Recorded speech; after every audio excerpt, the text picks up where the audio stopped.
because I started to understand the power and the value of telling stories. So, and I think, I was just going to say, I think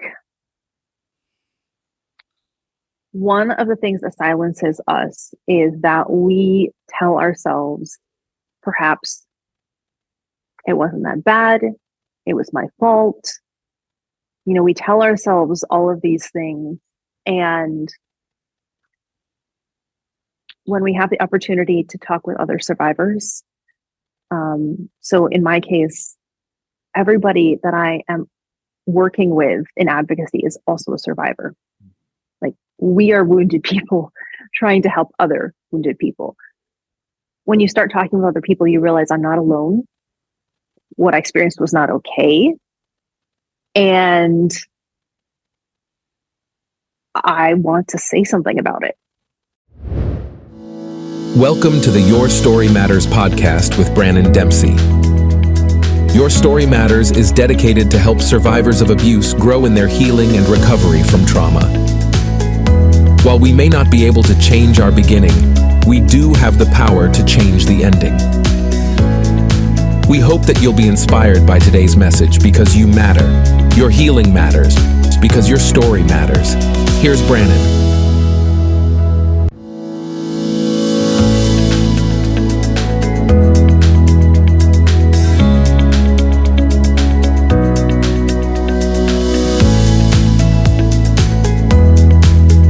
Everybody, welcome back to the Your Story Matters podcast. I'm Branon Dempsey, and it's so great to have you, and greater to have our guest, Abbi Nye, returning guest from a year ago and even 2 years ago. We've done a few things together, and it's fantastic to have her. So before we introduce her, we want to remind you to please hit the subscribe button. That way you can get every download, every episode when it drops. And thanks so much for being here today.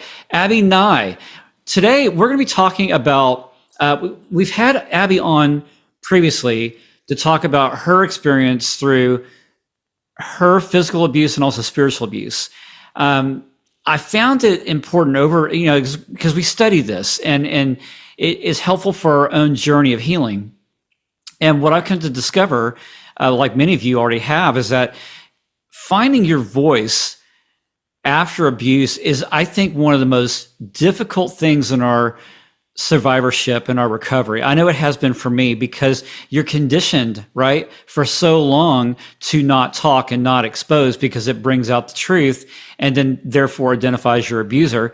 And so that is so difficult for us, especially for those of you watching, listening, who have maybe you're just beginning the healing process. Maybe you're in a place where you haven't quite told your whole story yet because that story is pretty scary. But we want to remind you that you're among friends here. And I have with you today Abbi Nye, who has found the strength within herself to break the silence of abuse. And that's hard for everybody, but you can find Abbi. She's got a Substack known as the Quiverful Archivist.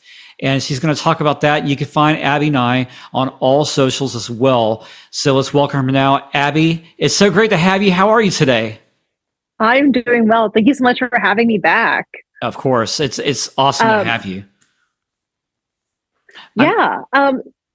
Go for it. Well, tell us real quick. Please introduce yourself to our new folks and tell us who you are and what you're about. So my name is Abbi Nye, and I am what I would term a quiverful abuse survivor. So for your listeners who aren't aware, quiverful is a term that is really characterized by three things. So you have what we call pronatalism, or no birth control, patriarchy, so gender roles, and homeschooling. And all of those three things together create an environment that is ripe for abuse. So the reason I have a Substack called the Quiverful Archivist is that I am by day an archivist. That's my profession. And for those of your listeners who aren't aware what an archivist is either, You kind of think of it like a little bit like a librarian or a museum curator. So my job is to collect, preserve, provide access to primary source documents that help us tell the story of the past. I'm also involved in a lot of advocacy with church abuse survivors, and primarily in the Anglican Church in North America, which I was a member of for about 17 years, and then my childhood church. So that's a little bit about me and what I do these days, and that's why my Substack is called The Quiverful Archivist. Awesome. And I remember just being fascinated by that term archivist, because I've never heard of it, but as you began to explain it to me, and the college where you were at and how your profession where you teach is amazing. So that it's very interesting how you coined that together.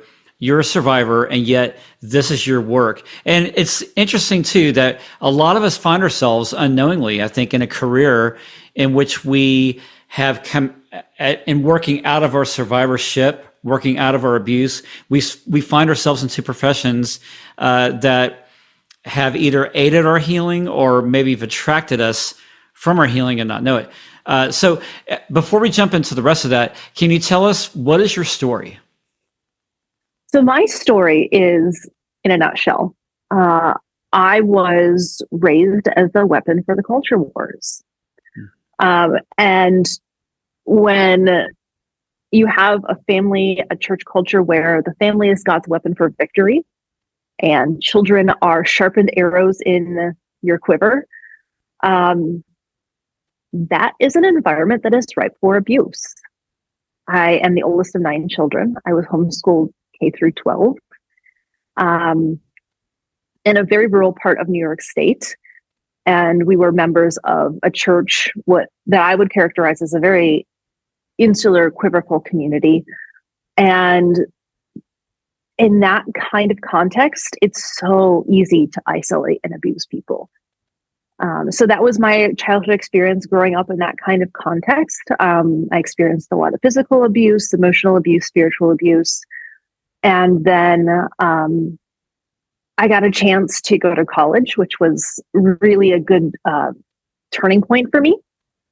And I went to grad school to become an archivist, and really started unpacking a lot of what I'd experienced through therapy. And more recently, unpacking all of that in community with the other advocates that I work with. And that has been incredible. Mm. Yeah. Yeah. And you've done so much too. Can you tell us and about, like, aside from your advocacy work, let's kind of back it up a little bit and talk about abuse and trauma itself. For those who've experienced any kind of physical abuse, parental abuse, or clergy abuse, how does that shape a person? And you can even tell us a little bit about how that shaped you.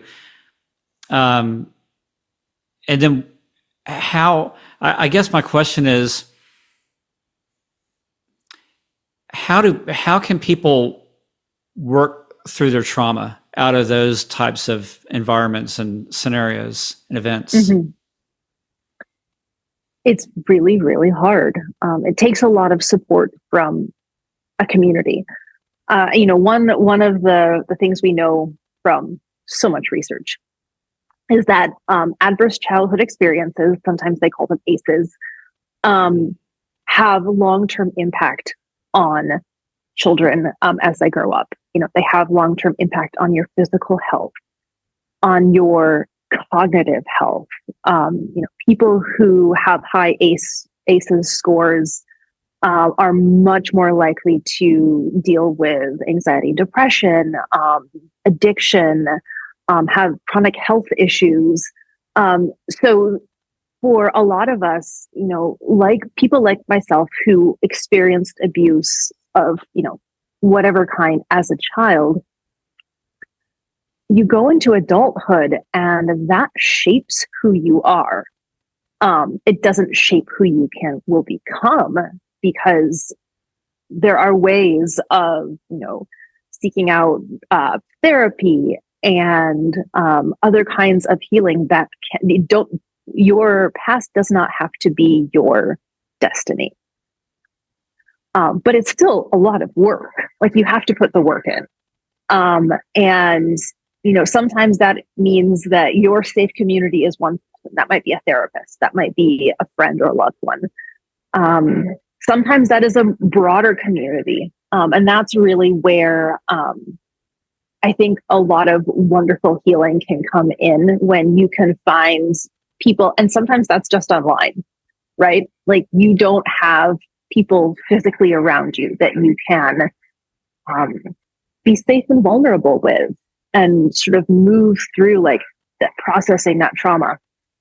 But, I know a lot of wonderful people that I've only ever met them online. And I still consider them friends. I suppose we would be considered online friends as well. Right, of course. So can you talk about the impacts of trauma to a person, and also what happens in the silencing? Right. So, trauma really, trauma is what happens when you experience an event that is outside of your control, and you do not have the support and the empathetic witness to help you process that in real time. So that kind of explains why, for some people, they experience something and it's completely traumatic, and other people might experience something very similar and they're okay. Because it's really about, like, did you have control and support when you were experiencing that difficult thing? So that really trauma can shape who you perceive yourself to be. And I think that's really important when we link that to telling your story, because when you talk about finding your voice, before you even consider like speaking out, sharing your story, that requires you to understand, who am I? And for so many of trauma survivors, especially the folks I work with who are coming out of really high control environments, whether those are religious or otherwise, your identity can be warped. You may not know what your identity is. And so understanding, who am I? And even basic questions like, what do I like? What do I want to do when I'm not having somebody in my life telling me, this is what God tells you to do, or this is what I, as an abusive parent, am telling you to do. I think that is something that is really important to think about. Like, one of the most bewildering things about leaving a high control group or a high control relationship, like domestic violence or an abusive parent relationship, is that there's like this sudden chasm that opens up in front of your feet. And you have to ask, who am I? Where am I going? What do I really want out of life? And in some ways, especially for someone like me who grew up in this kind of context, it's really like a second or a delayed adolescence in which we're undergoing rapid cognitive and psychological change. You have to re-examine everything. Do you actually enjoy those activities that you were filling your day with? Or was that just the cult mindset? And do you actually enjoy wearing denim jumpers? Or, was that an ideal imposed by someone else? What is the baby and what is the bathwater? And figuring that out can be really terrifying, but also liberating. And that is the process that we have to go through in order to find our voice, if you will. Well, you said something interesting also, relating to that question, who am I? And when we think about the reality and concept of shame, how does shame changes a person's identity? I mean, shame is the thing that tells us we are unworthy, we are unloved, that we will never be good enough, that whatever we have done in our past is something that we will never be able to get over or recover from. And that ultimately is something that is going to silence you, right? Mm. And a lot of abuse survivors carry this shame that they should not be carrying, because we were told that the abuse was our fault. We were told by our parents that they physically abused us because we were bad children. Right. We were told by, pastors or other leaders in our lives that we were abused because we were sinful and this was God's will. Women in domestic violence situations are abused and told that this is your fault. If you made me do this. And that is shame that we do not have to carry, but it is incredibly hard to put down. Yeah. So let's talk about that process of shame. How does a person work through it? Do they ever, can we ever put down our shame completely? Or is it something that we continually work through? Because some people may be asking, yeah, but you know what? I've carried this for so long and I don't feel like I've changed. And I'm trying to do everything I can. What would you say to that? Well, I will say that I myself have not gotten to a point in my journey where I have completely put down shame. I hope that it is one of those things where, as you choose every day to put it down, that eventually it will grow smaller and disappear completely. But it is really helpful to have people around you who can remind you, put that shame down. That's not yours. Yeah. That's not yours. You don't need to be carrying that. Yeah. And that's where the survivor community, where, mental health professionals, et cetera, can be very helpful. Yeah. Let me just ask you, just to kind of go off script a little bit. I mean, we're both Christians. Okay. Mm-hmm. Do you find that there's the Christian ideology that says, well, you shouldn't have any shame? Or maybe you experience this, but you can let it all go and Jesus will change it. Is that really humanly? I know it's possible through God, but is it possible through human? That's a good question. I think, because you said yourself earlier, you can't just completely put your shame down, and you're right about that. Mm-hmm. Yeah, I think there are perhaps, it may depend. I'm going to give you an annoying archivist answer. It depends. Mm-hmm.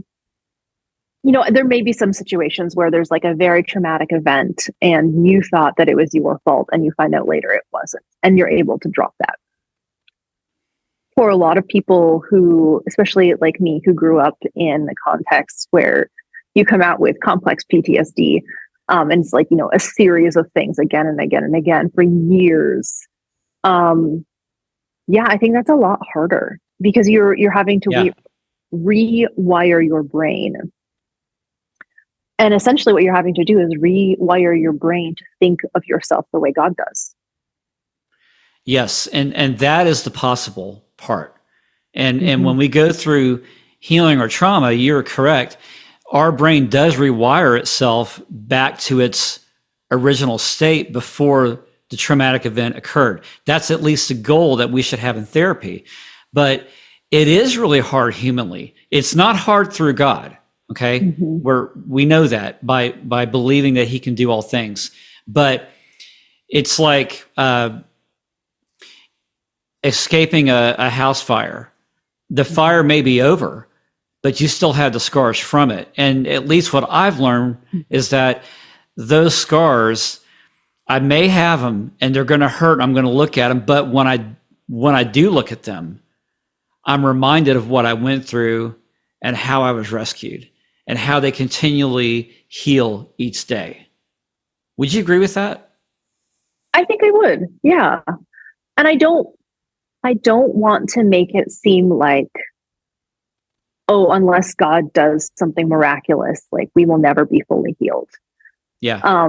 Because I grew up in a Pentecostal context where everything, we were always looking for miracles. We were always looking for God to do some kind of miraculous healing. And I don't disagree that can happen, but most of the time, I think that healing happens through God's hands and feet, other people.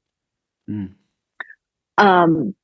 So I think complete healing is possible. But I also acknowledge that there are some griefs and some wounds that will never heal on this side of eternity. And that should actually relieve pressure from those of us who are recovering from trauma, because the trauma doesn't define us, and neither does the idea of there being a deadline to finish it. Like, we must cross that line to say that we're done with our trauma, which doesn't happen. I think we get better at it. And I think that's the strength that we find in our healing, is that, maybe yesterday hurt really bad, or today may hurt really bad, but I know there's going to be another tomorrow. Because if we look at it, that's kind of what we tell ourselves. That's how we survived from childhood.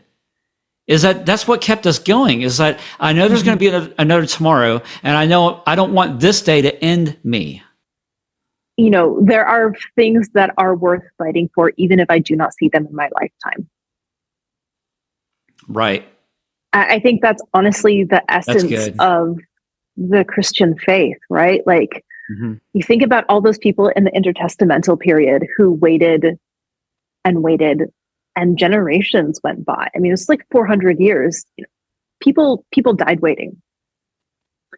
And there was silence. The prophets had stopped speaking. And they thought, when is this Messiah going to come? And for those who waited and remained faithful, then they eventually did see, or their descendants did see, the Messiah who came. And I think the idea that when all is darkest, that's when the light breaks in, is really what the crucifixion and resurrection is all about, right? Right. I think, Jesus is the only one who can claim it is finished. And that's a good model. It doesn't mean that we need to say it is finished the rest in our lives, because then that actually takes the work away from Christ.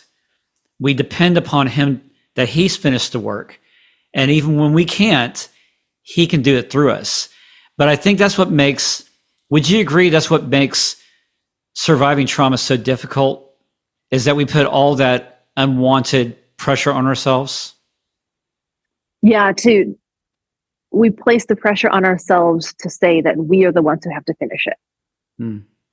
Because maybe those are the voices of our past that said that. And we're still hearing those old tapes.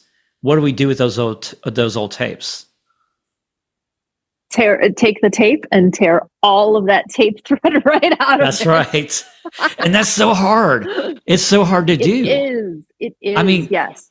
I still find myself, thinking back, hearing the old tapes of what my father had said, my mom had said, and I'm the one now that's the father. Mm-hmm. My wife is the mother. And yet I still feel sometimes that I'm working out of a 6-year-old body, but that's also because of the trauma that's still working out of me. Yeah. Do you find that too? Yes, absolutely. Yes. I am also a mother of a 6-year-old, and yeah, there are. I can see the look on the face, because that's the look I had this morning. oh, he is a delight. Yeah. And also the world's most mischievous boy. For sure. For sure. But yeah, becoming a parent and having to both have the challenge of dealing with your childhood trauma, but also having the opportunity to reparent yourself, I think is, wow, it's a lot. So how do you handle those moments? Now I've not asked other guests about this, but and I don't see this widely talked about either. I know it is talked about, but it's not popular. But how do you handle yourself when you're in a triggering moment and your child is in the mix of that, and they're not trying to trigger you because they have no idea what's going on with you internally, but you are greatly triggered because something happened that mirrored your past, and you don't want to act out on that because you have little eyes watching you. How do you deal with those episodes? That's the really is that a thing? Even is it a thing? Does it happen? I mean, absolutely, it happens.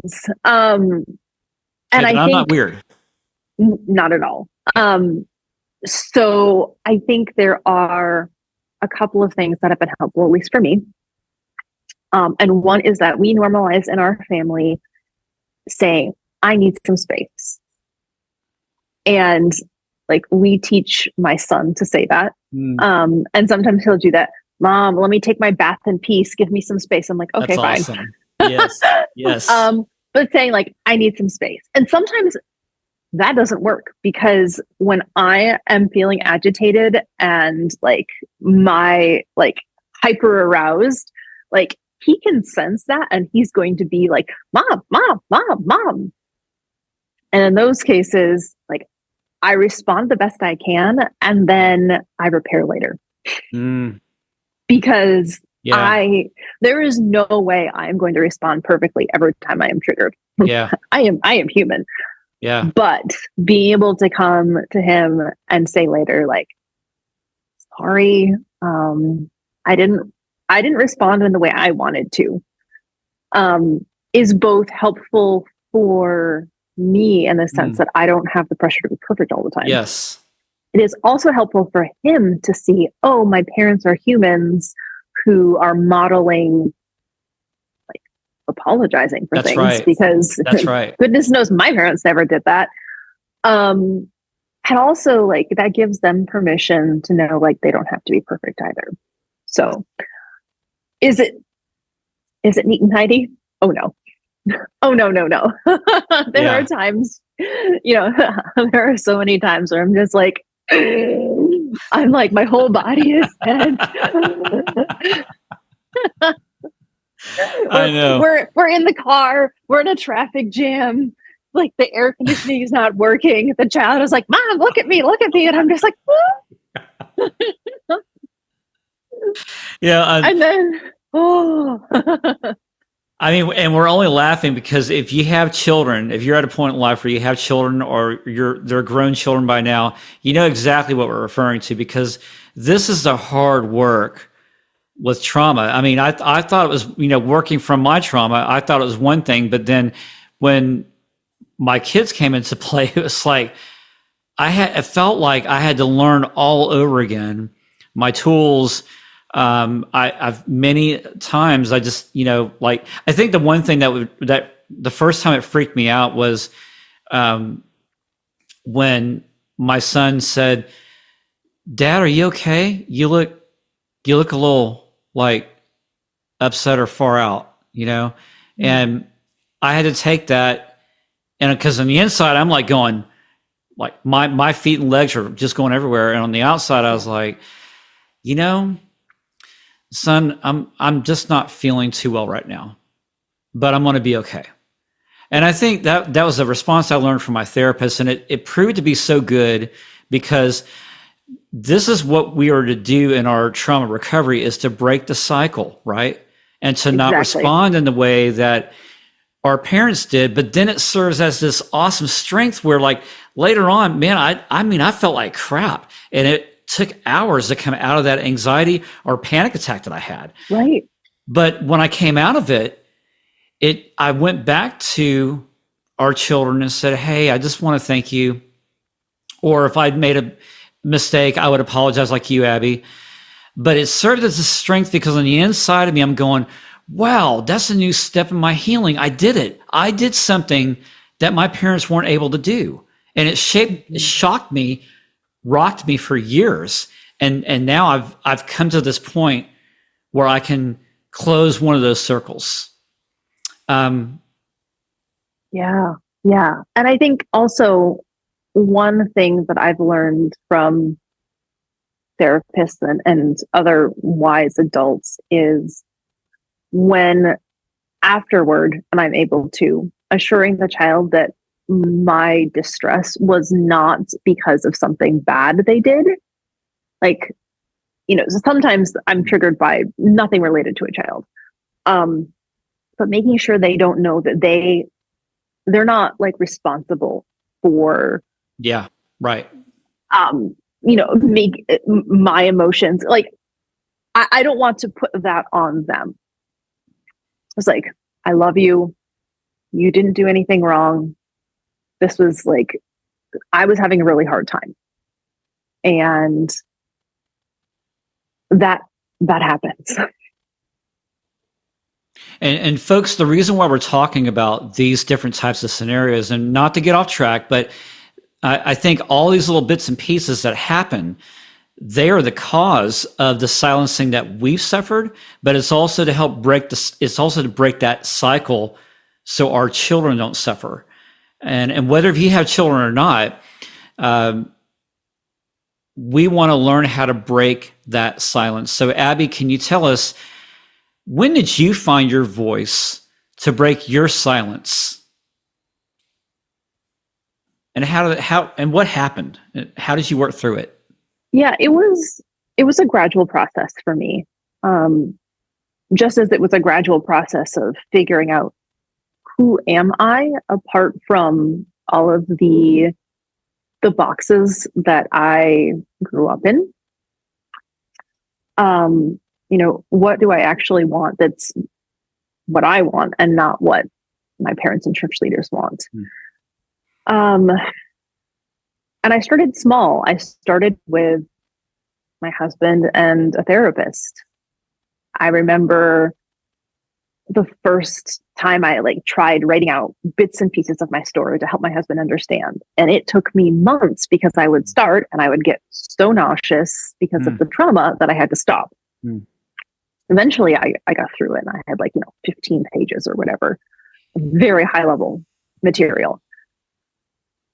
And that was where I started with my husband and a therapist. And I would say that really where I started to be comfortable sharing my story publicly was when I started advocating for others. Wow. Because I started to understand the power and the value of telling stories. So, and I think, I was just going to say, I think one of the things that silences us is that we tell ourselves, perhaps it wasn't that bad, it was my fault. We tell ourselves all of these things, and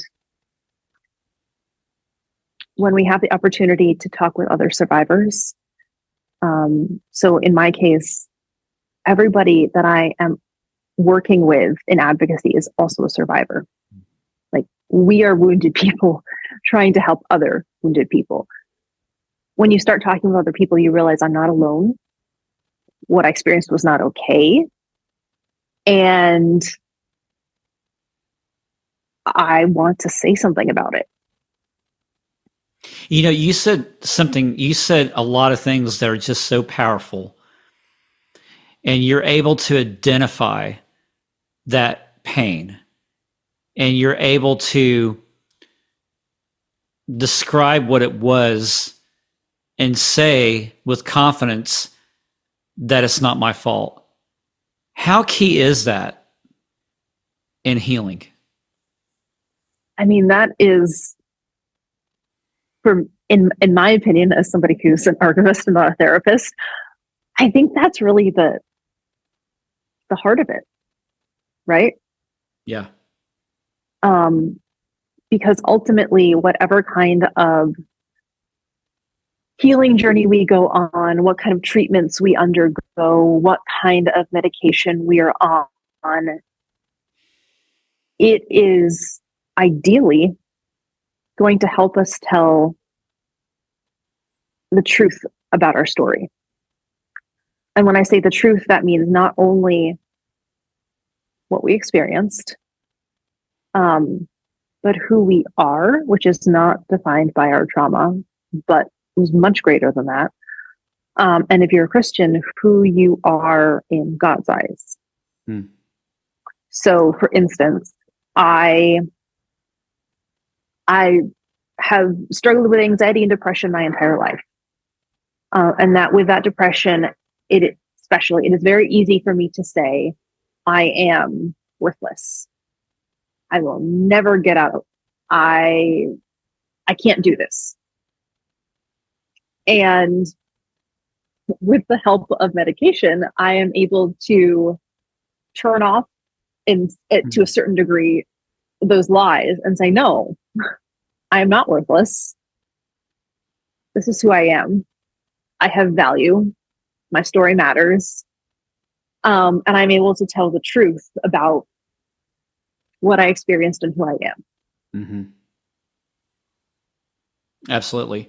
And medication used properly with good therapy is so instrumental, because medication has the ability to help turn off what the physical body is experiencing so that the mind and the emotions can catch up and reconnect itself, and not to be overtaken by the overwhelmed nervous system. And that's so important to have. Abbi, so you're starting to say this, but how does your healing journey allow you then to reframe and rewrite your own story? Yeah, I think one of the most important ways to reframe our stories is to give ourselves agency. So, I have really noticed this as I've been starting my very new Substack. It's only a month old, essentially. But getting to say publicly what I experienced and what I believe is very empowering, because it allows me to reframe the stories that people told me about myself. People, like when I was a very young child, people in my family called me Crabby Abbi. And the idea was that you were just, really ill-tempered. You were never happy. You were always, grouchy, etc. And I'm like, well, yeah. Look at what you put me through. You were like, oh yeah, like just let her like scream in her crib for an hour and a half and like, oh, and like just break wooden spoons on you. Like, I like rewriting the narrative that I was a bad child, that I deserved what happened to me. And they're like, no, you don't. Like, it's not okay to hit a small person. That's right. Yeah. Like, that's right. And reframing the narrative to help people understand that when you engage in that kind of activity, when you harm somebody else in that way, you are searing your own soul. Like, you are damaging yourself as well. And yeah, sort of rewriting that narrative to be like, no, actually, let's flip that, because really that's what abusers do, right? Like, they darvo, right. They deny, they reverse the victim and offender, they attack, and they make it like you are the one who is harming me. I'm like, no. So you're reversing the darvo when you tell your story. Right. Exactly. Yeah. You are standing in your truth, and you are speaking the truth to that abuser, to that narcissist, and saying, no, this is This is the truth. What you're doing is projecting. I love all that. And this is huge, Abbi. And you shared so much insight of what happens to abuse victims and survivors going through the silence of it all and learning how to heal from it. So I thank you for sharing all that. And what I'd like to do in our ending time now is to do like a little bit of a lightning round. Can we play this? Are you ready? Sure. Yes. All right. Okay. So if you could have a billboard anywhere, what message would you have on it? Oh, I have so many answers, and none of them were appropriate for a public podcast. Let's go with make clergy mandated reporters, because no pastor should be allowed to cover up child abuse. Right. Yeah. Right. Let's go with that one. Make it wrong again. Right. Yeah. Mm-hmm. What bad advice have you received that you think people should ignore? In general? Like when it comes to healing, working through trauma, what are some of the bad advices that you've heard that you think other survivors should stay away from?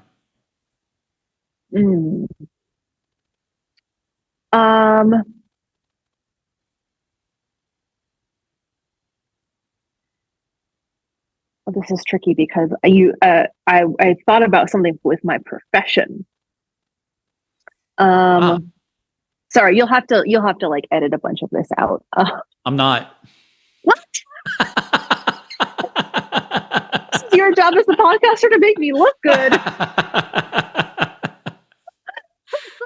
I think probably the worst piece of advice that you can give survivors is that they just need to forgive. Yeah. Wow. And why? Because that is something between you and God and the abuser and God.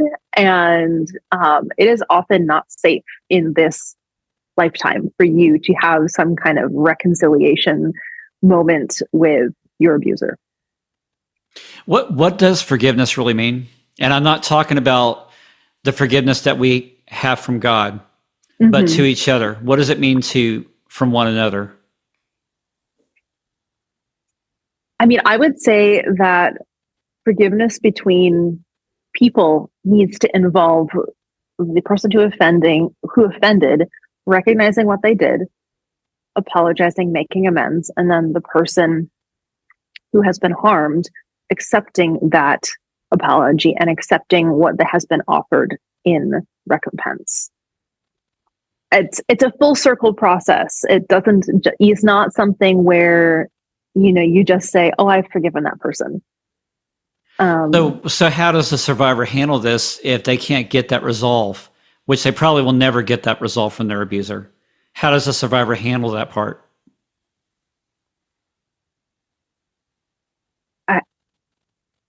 You make peace with the fact that there may not be reconciliation and forgiveness, and that God doesn't expect you to make tie it up in some kind of neat reconciliation bow.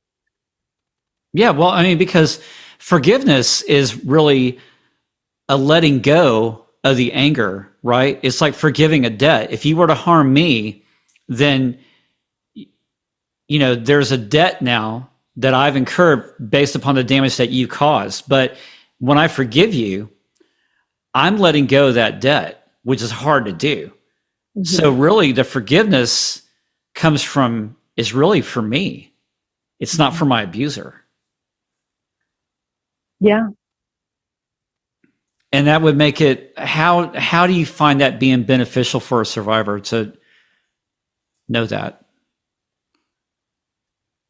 I think it is helpful in the sense that holding on to anger can be damaging to ourselves. But a lot of times I think it's important to realize that when people are like, oh, they're being, they're being unforgiving or they're holding on to anger, perhaps that's not what's happening. And the person is just like, no, I'm just saying I've really been harmed. Mm-hmm. And it's a process to forgive. And I love your answer that forgiveness is bad advice. I mean, because you can't forgive at first in your healing journey. You can academically.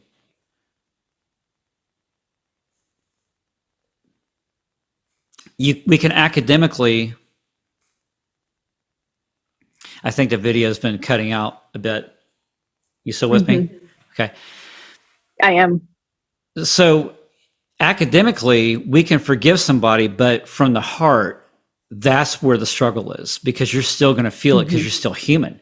And that's why I asked earlier about, Christian, about is it possible with God? Just because I know that for so many of us, we put on the front to be like the super Christian, that we should do all things because God says so. Yep, but we're still human. And what happens when we mess up? And what happens when we're not perfect in our walk? Well, then who do we blame? Ourselves. So then we got this double trauma going on. We can't measure up to God. We can't even measure up to ourselves with our own healing. And I think that's what becomes so damaging. And we haven't forgiven ourselves, right? Mm-hmm. So take us home, Abbi. How can people develop their own voice and talk about their past pain and to move into the present? Yeah, I think it has to happen in community, right? And even if a community is just one safe person. Yeah. So many people throw around the phrase, we're wounded in community and we heal in community, but it's true. And some people may never go beyond the one safe person, but for many people like myself, part of our healing is to speak out publicly, because we do not want other people to experience what we have. We want to help others. And ultimately, that's why we're doing this. I could share my story with a couple of people and it would be really good for me personally. But sharing my story publicly, the goal for me is helping other people know that they're not alone and giving them the language and the categories to understand what they may have experienced in very similar circumstances. So, final thought for survivors: why is sharing one story important, and why does it matter? I would say all of our stories matter. But sharing your story is important because it allows you to put into words what happened and to process that in a different way, right? Like there are lots of ways to process trauma, but I certainly think that sharing a story via words can be really powerful. And for some people, that may look like sharing your story through art or sharing your story through more tangible means. But I think there is something about putting language to it, because if you can name it, you can defeat it. Yeah. Awesome. You can name the harm, you can fight it and heal from it. Love it. That's so good. So good, Abbi. Oh my gosh, this was so much fun to have you. Just to hear your story, for those who may be introduced to you for the first time. But it's always a delight just to laugh with you and to talk about the good sides of healing and the bad sides, the hard side, because those are the toughest that we need to learn from. Where can people find you? So you can find me on Substack at The Quiverful Archivist. You can find me on Twitter. It's just Abbi Nye, ABBINYE. And you can also follow some of the advocacy groups I work with, specifically ACNA2, ACNATOO, and CFC2, CFCTOO. And yeah, thank you so much for letting me chat with you again about some of these really important topics. And I'm really hoping that your listeners find something useful in this, but also perhaps, are inspired to dig more into their own stories. That's amazing. Abbi, thank you so much for being here with us today. Thank you for having me. Awesome. And everybody, we thank you for being here with us on another episode here of Your Story Matters. It truly does. We hope that you also take what was heard today and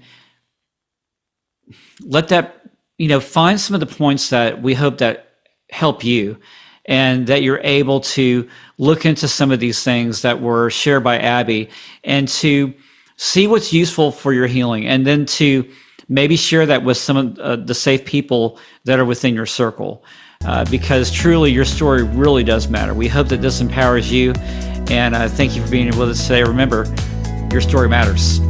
See you next time. Thanks for joining us today on Your Story Matter podcast with Branon Dempsey. Got a comment or an idea? DM us on our socials or text at 512-537-6677. Did you know that when you rate and comment on this podcast, you are not only helping us spread the word about Your Story Matters, but you are letting people know that their story matters too? Please kindly rate and comment on today's podcast. This has been a Your Story Matters digital production. Copyright 2024. Hope you were inspired from today's episode as you grow in your recovery from trauma, because your story matters.